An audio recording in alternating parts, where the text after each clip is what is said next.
Assalamualaikum warahmatullahi wabarakatuh. Alhamdulillahirrabbilalamin. Pada kesempatan ini kami ingin bertausiah kembali dengan mengambil tema perumpamaan seorang muslim.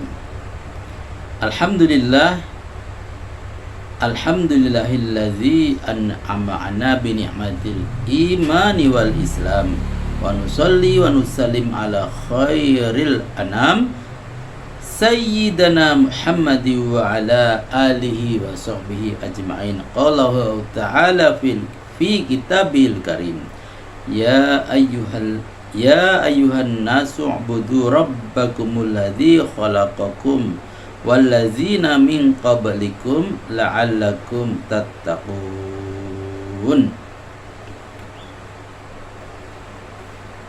Puji dan syukur marilah kita panjatkan kehadirat Allah Subhanahu wa ta'ala. Atas rahmatnya lah kita pada hari ini bisa melaksanakan aktivitas sehari-hari dalam rangka menjalankan perintah Allah Subhanahu wa ta'ala. Salawat dan salam marilah kita haturkan kepada Nabi kita, Nabi besar Muhammad sallallahu alaihi wasallam, yang telah mencurahkan jiwa, raga dan harta beliau untuk menyebarkan Islam ke seluruh dunia. Hingga saat ini kita dapat merasakan nikmatnya dinul Islam. Sahabatku semuanya dimanapun berada yang sama-sama dirahmati Allah, umat Islam adalah umat yang mencerminkan umat yang paling baik, dikarenakan semua aspek kehidupan sehari-hari sudah diatur oleh syariat Islam. Baik mulai dari perkara-perkara yang penting seperti urusan kenegaraan hingga perkara-perkara remeh seperti menyingkirkan duri di jalan. Sehingga umat Islam itu sendiri banyak sekali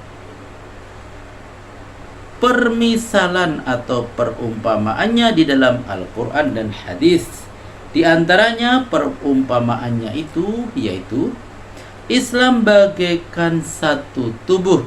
Jikalau salah satu sakit, maka semua ikut merasakannya, sebagaimana di dalam hadis Nabi Sallallahu Alaihi Wasallam yang diriwayatkan oleh Nu'man bin Bashir yang berbunyi, masalul mu'minina fi tawaddihim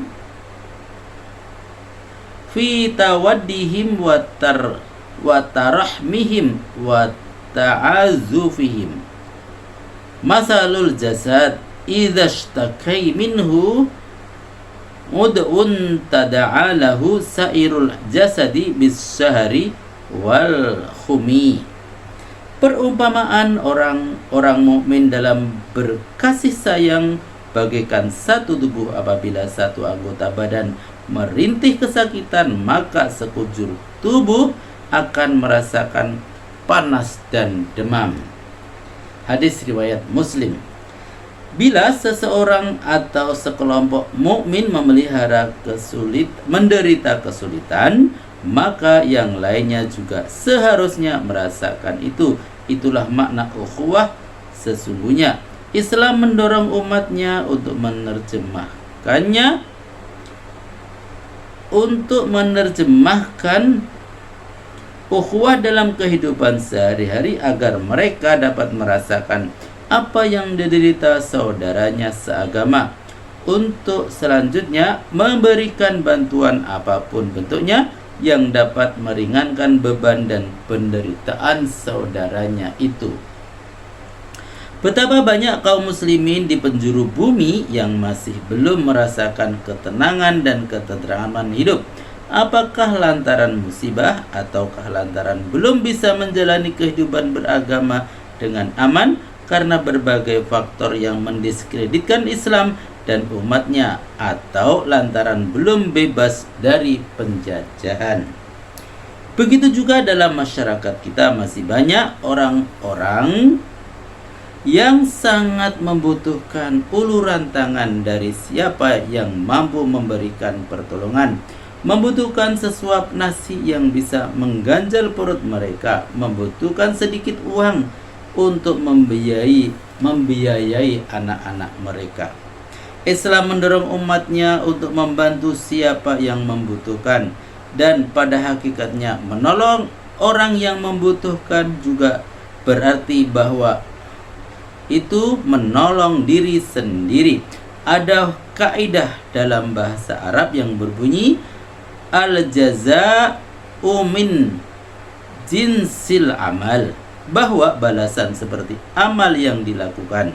Karena itu, dengan kaidah tersebut kita bisa memahami sabda Rasulullah Sallallahu Alaihi Wasallam dalam hadis yang diriwayatkan oleh Abu Hurairah radhiyallahu anhu, "Man nafsa am mu'minin kurbatan min kurabid dunya nafasallahu la anhu kurbatan min kurbati yaumil qiyamah. Wa may yassara ala mu'siri yassarallahu alaihi fid dunya wal akhirah.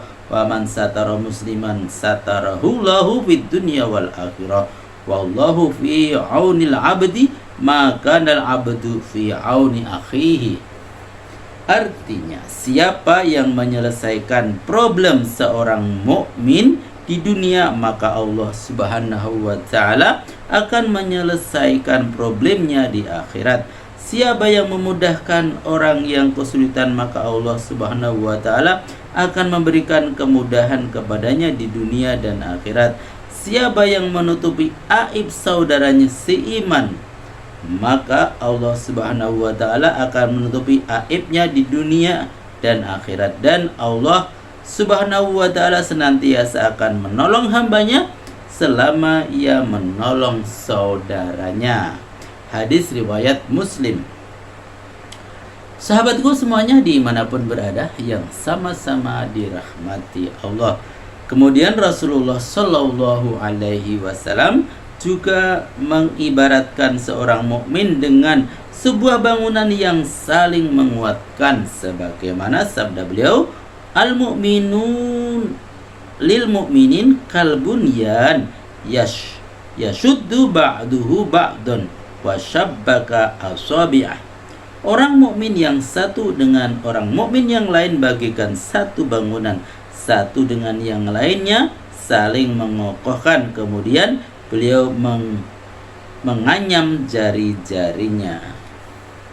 Hadis riwayat Bukhari dan Muslim.